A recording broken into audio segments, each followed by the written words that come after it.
Welcome back, listeners, to another episode of The Snake Pit. I'm your host, Son of Bat, and today I'll be talking about The Fan. Released in 1996, The Fan is an American sports psycho thriller directed by Tony Scott, starring Robert De Niro, Wesley Snipes, and based on the 1995 novel by Peter Abrams. The film was released to generally negative reception from critics and was a box office flop, but over time people have started to realize that Tony Scott's direction, the performances from De Niro and Snipes, and the soundtrack have all around been super underrated, and this movie's actually not as bad as people thought. It was made for, I believe, $55 million, but only made back $42, which I can't believe, because there's a lot of good people back in this movie, and there was a lot of names attached to it before it was in production that makes me wonder where it fell through the cracks. But yeah, this is a really cool movie. It's, like I said, a psycho thriller kind of in the vein of something like King of Comedy or Cape Fear.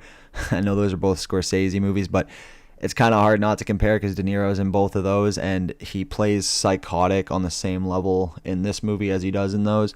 But, you know, the 90s were a really cool and interesting time. It seems like a lot of high-profile actors were dipping their toes into psycho thriller movies, and maybe it's because there were so many different ones coming out. This one kind of just faded into obscurity. But I think this is one of the more unique ones because it takes the sports genre and the thriller/horror genre and mixes them perfectly. So much so that as soon as I finished the movie the first time I saw it, I immediately was looking into other sports horror movies. And yeah, it's an interesting subgenre I would definitely like to see more of. I mean, I don't know how many different kind of movies you could do, especially, you know, the obsessed fan angle, but sports and sports stadiums definitely offer an interesting variety for a horror movie. So who knows, hopefully we'll see more of those in the future.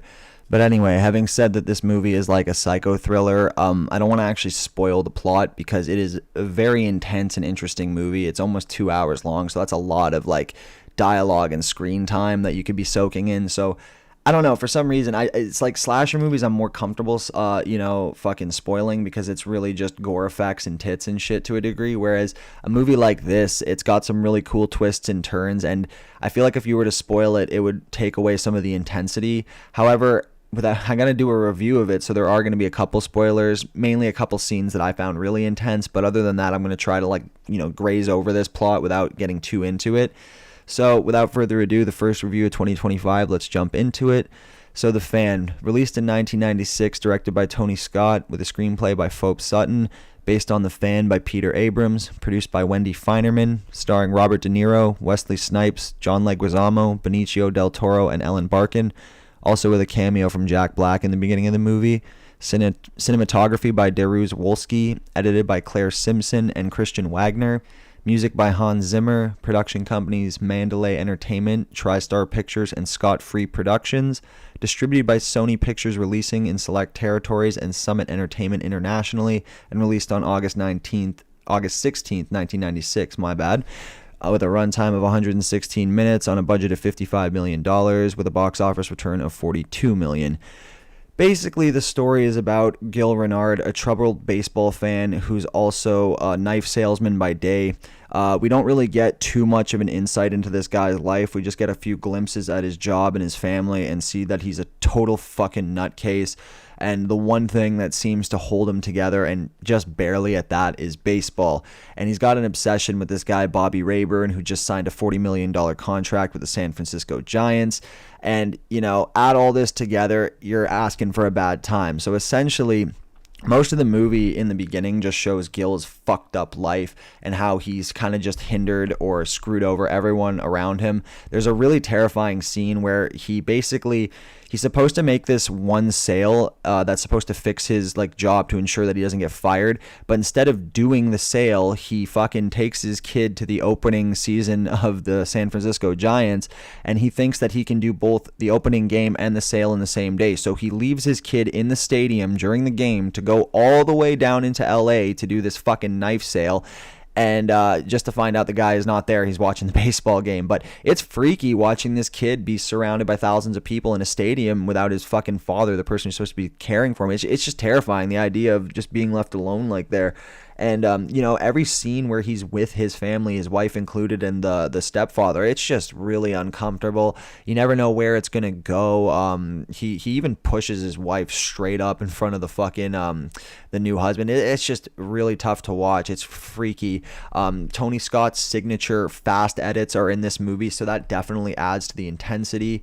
And essentially where this movie goes is Robert De Niro's character Gil is basically going to insert himself into Rayburn's life by any means necessary. This involves stalking and faking accidents just to weasel his way in, and even murder to a degree. There's a pretty nice body count in this movie. Not slasher level, but it's pretty high for a thriller.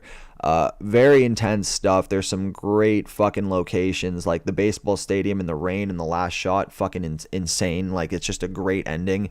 But yeah, no, nobody really talks about this movie, and it kind of bugged me because I remember right after I watched it, I was telling everybody at work, I'm like, yo, have you guys seen this? And like a couple people like vaguely remembered it, and they're like, oh yeah, that movie was wild. But it's interesting. So like people know it, but like not as well as you'd think. So I guess, maybe it could get a good re-release or something. But yeah, shit, this movie was super underrated.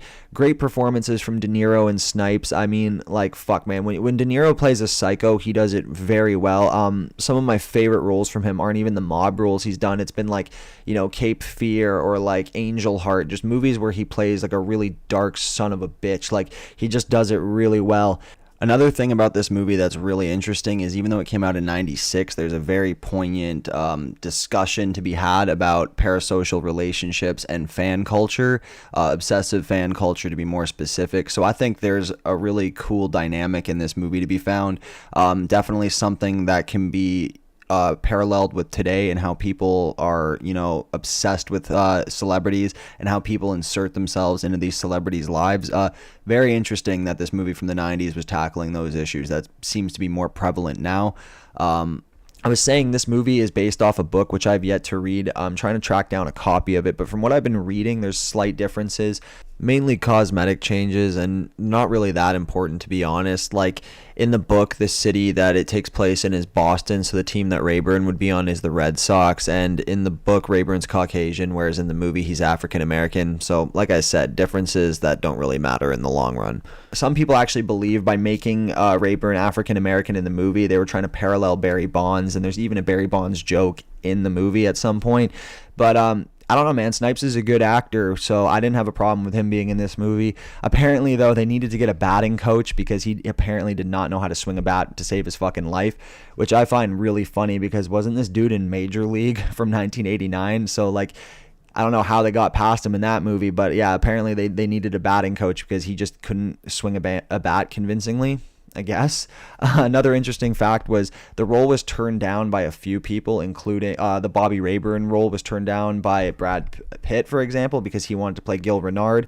Jack Nicholson turned down the role of Gil Renard, and I believe Al Pacino wanted to also play the role of Gil Renard. So you have people either bowing out of that role because they didn't want to play a psycho or be typecast, and you had people who wanted to play the psycho and not the baseball player. So it's a very interesting mix. And then when they finally landed on De Niro, a funny thing that I actually am reading here in the facts is there's a throwaway line in the book where Rayburn does like a Motrin commercial, and the director of the commercial is like, perfect. De Niro couldn't have done it any better himself. So it's interesting that they landed on De Niro for this movie. But again, I think they made the right choice. He was very good in this movie.